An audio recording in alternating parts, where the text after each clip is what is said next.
Have you ever watched a youth basketball game or, really any youth sport and seen how some kids just seem miles ahead early on? Oh, definitely. They're often stronger, faster, maybe more coordinated, just seem to be dominating every play. Hmm. But then you see other kids, maybe just as talented, who kind of struggle to keep up. Sometimes they even end up leaving the sport. It makes you wonder, like, is it just pure talent or is there something else going on? Well, that's where this fascinating thing called a relative age effect, or RAE, comes in. Right, RAE, we're going to dig into that today. Yeah, and it's not just something coaches notice on the sidelines. It's actually a really well-documented phenomenon.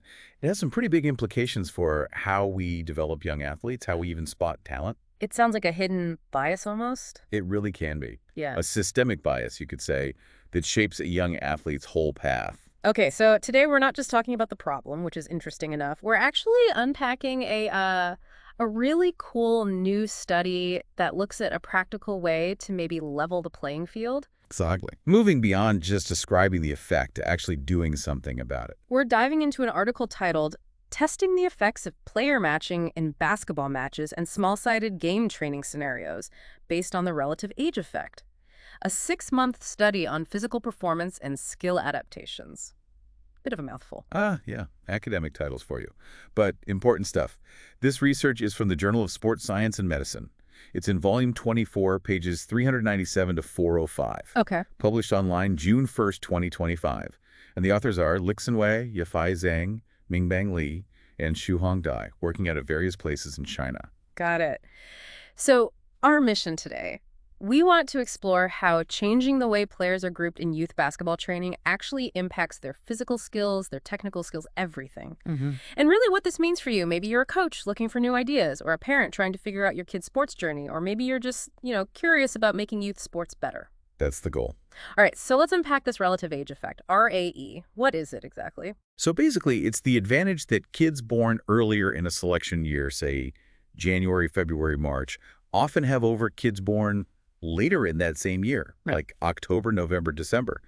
But they're all competing in the same age group. Right, so if the cutoff is January 1st, a kid born January 2nd could be playing against someone born December 30th of the same year. That's almost a full year difference. Exactly. Nearly 12 months, more growth, more coordination development, maybe more time just playing and practicing basic skills. And that matters a lot when you're young. It really does. And what's striking is how consistent this effect is.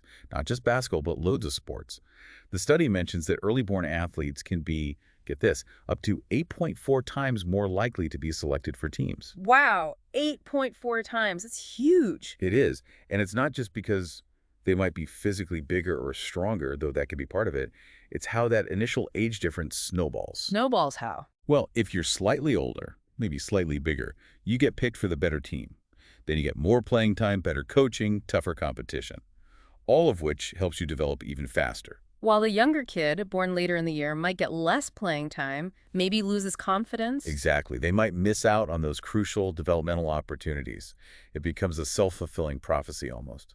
So for that kid born in, say, November or December, it's like they're starting the race already behind just because of their birthday, even if they have the same raw potential. That's the crux of the issue. It can seriously impact their confidence, their development, and like you said earlier, even whether they stick with the sport at all. It feels really unfair when you put it like that. A kid being told they're not good enough when maybe it's just the system wasn't set up for them. And that leads to a key question. Is this just about kids maturing at different rates, like biological maturity? Yeah. Is it just that the January kid hit their growth spurt earlier? Well, that can play a role, sure. Maturation and relative age can interact. Older kids within the age group might also be more mature biologically. But RAE is specifically about the age difference relative to the cutoff date for that group. Okay, so they're distinct things. They are. Maturation is individual, biological. RAE is about the structure, the system, the age bands we create. And the study points out that RAE creates gaps that maturation alone doesn't fully explain. The way we organize youth sports can actually amplify these age differences. Okay, so it's not just biology, it's the system. Got it. So given this challenge, the study authors didn't just want to describe RAE, they wanted to see if they could fix it or at least reduce its impact. Exactly. They wanted a practical solution, something coaches could actually use in training. And that's where it gets really interesting. What did they actually test? So their main goal was to compare two different ways of grouping players during training games, Mm. small-sided games and regular scrimmages over a 6-month period. Their hypothesis, basically, was that if you grouped players more thoughtfully, specifically by their birth date, you could maybe create more balanced competition within the training group. Making it fairer for everyone. Yeah, leading to more even development, regardless of whether you were born early or late in the year. So who were the players involved? They recruited 41 youth male basketball players. These weren't beginners. Yeah. They were described as regional level players, around 12, almost 13 years old on average. Okay, so pretty serious young athletes. Yeah, with at least 2 years of competitive experience. So development really matters for these kids. And how did they split them up for the experiment? Right. They had two main groups. First, the control group, just call it Con, with 21 players. These guys were just randomly assigned to teams for the training games, mixing kids born throughout the year. Kind of like how it often happens in regular The practice. traditional way, basically. Pretty much. Okay. Then they had the birth date grouping group, the BG group, with 20 players. This was the intervention. Here, for the small-sided games and match scenarios, players were consistently grouped based on their birth date quartiles. Quartiles, like breaking the year into 4 parts. Exactly. So Q1 and Q2 kids born roughly January to June played together. And Q3 and Q4 kids born July to December played together. So older kids within the age band trained with other older kids and younger with younger? Precisely. Matching them by relative age for those specific competitive parts of training. Okay, that's a clear difference. And how did they measure if this grouping actually worked? What were they looking at?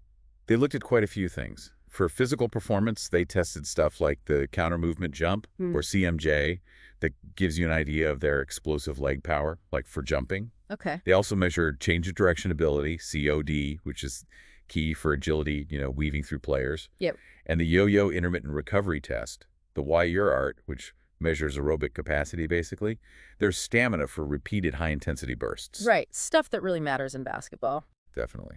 And beyond the physical, they also use standardized tests to measure key technical skills: shooting accuracy, passing skill, and dribbling speed and control. So a pretty comprehensive look at development. Yeah, they wanted to see the whole picture. And they were rigorous about it. They tested everyone at the start baseline before the 6 months began, and then again right after. And use standardized tests each time. Yep, to make sure the measurements were consistent and reliable. Doing it over 6 months during actual training gives us some really practical insights. Okay, so the big question. After 6 months, what did they find? Did grouping by birth date make a difference?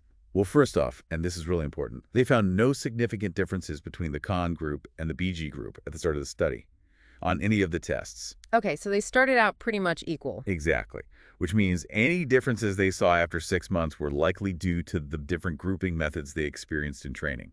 Makes sense. So what were the results? Let's start with the control group, the mixed age one. Right, the Con group, simulating traditional training. Here, the relative age effect was pretty clear. The relatively younger players, those born in the 3rd and 4th quartiles, the C-on and Q3, Q4 kids, consistently lagged behind their older teammates, the Q1 and Q2 kids in the same group. Lagged behind how? Physically? Both physically and technically. Physically, the younger C-on and Q3, Q4 players covered significantly less distance in that yo-yo stamina test. So less endurance. Less endurance. They also had lower jump heights on the CMJ test and a bigger deficit in their change of direction ability compared to the older C-on and Q1, Q2 players. Less explosive, less agile. Wow. Okay. And what about their basketball skills? Same pattern there. The younger C-on and Q3, Q4 group took significantly longer to complete the dribbling tests, suggesting less ball control or speed, and they scored lower on both the passing and shooting tests compared to the older kids in that same mixed group. So in that traditional setup, the younger kids were at a clear disadvantage across the board, physically and technically. That's what the data shows. It really highlights how RAE can play out in a typical training setting, creating these performance gaps. It's kind of a confirmation of what people observe, but with data. Precisely. Yeah. But now, here's where it gets really promising. Let's look at the birth date grouping, BG group. The ones grouped by relative age. Yes, in this group, both the relatively older players, BGQ1, Q2, and the relatively younger players, BGQ3, Q4, developed much more evenly. They both showed significant improvements over the 6 months, and crucially, the big gaps seen in the control group weren't there. So the younger kids in the BG group kept pace with the older kids in their group. They did. The structured grouping seemed to mitigate the negative effects of RAE. How clearly could they see that mitigation? Pretty clearly. For instance, remember how the younger kids in the control group, CON, Q3, Q4, were slower at dribbling? Well, they were significantly slower than both the older and the younger kids in the birthday group, BGQ1, Q2, and BGQ3, Q4. Ah, so the younger BG kids caught up or kept pace on dribbling. Exactly. Same for shooting. The younger con kids scored lower than both BG groups. And for passing, the younger con kids scored lower than the older BG kids. It strongly suggests the birth date grouping helped the younger players develop their skills more effectively. They weren't just keeping up, they were actually developing better than their peers in the mixed group. That's the key takeaway. It allowed them to thrive, not just survive. So if you're a coach or a parent or just watching youth sports, this really hits home. It suggests the way we structure training, the environment, can make a massive difference in whether RAE holds a kid back. Absolutely. It shifts the focus from just innate talent to the importance of the developmental setting. Did the study offer any ideas on why these differences happened? Like what was going on in those different groups? Yeah, they discuss potential reasons. For aerobic capacity, that yo-yo test, they suggest younger players in the mixed groups probably just got fewer chances for really high-intensity play. Because they're maybe struggling to keep up with bigger, faster kids. Right? Maybe fewer touches, fewer sprints, less time in those demanding game moments. That limits aerobic development over time. Whereas in the birthday groups, the challenges were more evenly matched, so everyone likely got more exposure to that high-intensity work. Okay, that makes sense. What about the jumping and agility? For jumping, CMJ, the idea is similar. In mixed groups, the older, maybe taller kids might dominate aerial plays, rebounds, blocks. So the younger kids literally get fewer chances to practice jumping in game-like situations. Fewer reps, less improvement. Exactly. And for agility, the change of direction and dribbling it likely comes down to quality of game exposure. If you're in a mixed group and maybe less confident or physically outmatched, you might get fewer opportunities to handle the ball under pressure, make quick decisions, or try difficult moves. While the more dominant players handle the ball more. Probably. The birth date groups, by contrast, likely ensured all players faced similar competitive demands and had more chances to actually do things, dribble, drive, change direction, which fosters that skill development more evenly. And presumably the same logic applies to shooting and passing. Absolutely. For shooting and passing, if older or more dominant players tend to take charge in mixed groups, they get more touches, more shots, more passes in critical moments. They get the practice. They get the practice. The relatively younger or less mature players might get fewer passes, fewer looks at the basket, less involvement overall. Again, the birth date grouping likely created a more balanced scenario where everyone got more opportunities to handle the ball, make decisions, and actually practice those fundamental skills. It really paints a picture of how subtle differences in opportunity repeated over months can lead to significant gaps in development. It's not just about one practice, it's the cumulative effect. So this study feels like it offers really practical, important insights for anyone running a youth sports program. I think so. The big message is we need to be more intentional about how we design training to account for RAE instead of just mixing everyone up and letting these hidden biases play out. So what should coaches or organizations actually do? Well, the study suggests seriously considering using birth date-based grouping, at least for parts of training. Maybe for small-sided games, maybe for certain skill drills where everyone needs lots of touches. So not necessarily for the whole practice, but strategically. Right. Grouping kids born in similar quarters together for those competitive segments could ensure everyone faces appropriate challenges and gets enough meaningful playing time and skill practice, especially those kids born later in the year. It's about creating fairer developmental opportunities, really, and maybe keeping more kids in the sport long term. That's a potential benefit, absolutely. If kids feel like they're developing and competing fairly, they're probably more likely to stick with it. Now, you always have to consider limitations with any study. What should we keep in mind here? Good point. Well, first, this was done with male youth basketball players around age 13.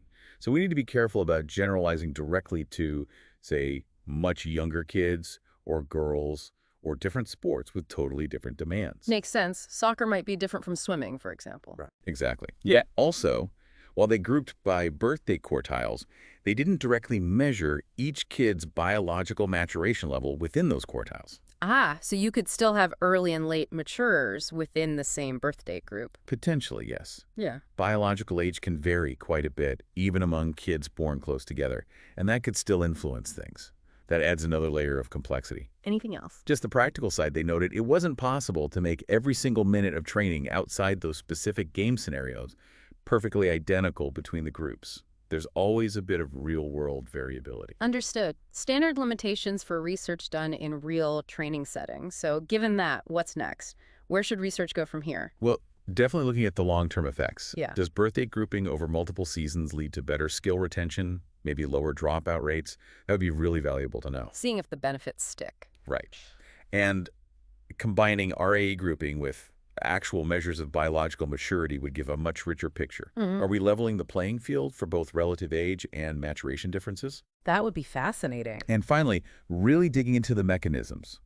Using more detailed analysis during training, like tracking player movements, number of touches, heart rate, to understand exactly how these different groupings change the physical and technical demands on the players. Getting into the nitty-gritty of why it works. Precisely. Okay. So this deep dive really shows that something as simple, seemingly, as how we group kids for training games can have a big impact on tackling the relative age effect. It really does. It promotes more equitable development physically and technically, and gives every kid, no matter their birth month, a better shot at reaching their potential. It's about smart design supporting talent. Yeah, moving beyond just letting the calendar dictate opportunity, it makes you wonder, doesn't it? How different could youth sports look if we really apply these ideas more broadly? You mean beyond just basketball? Yeah, across all sports. How might it change talent ID? How many kids might stay involved longer if they felt they had a fair developmental path, free from these sort of arbitrary cutoff date biases? That's a powerful thought. What would youth sports look like if every child had a truly equitable chance to develop? Something to think about. Definitely. Well, if you want to get into all the details, the specific stats, the full methodology, the deeper discussion, we absolutely recommend reading the full article by LiXin and the team. Yeah, it's a solid piece of research. You can find it in the Journal of Sports Science and Medicine, Volume 24. And if you found this deep dive useful, please make sure you follow our channel, The Deep Dive. Turn on those notifications. That way you won't miss our next shortcut to being well informed. We'll be back soon with another fascinating topic.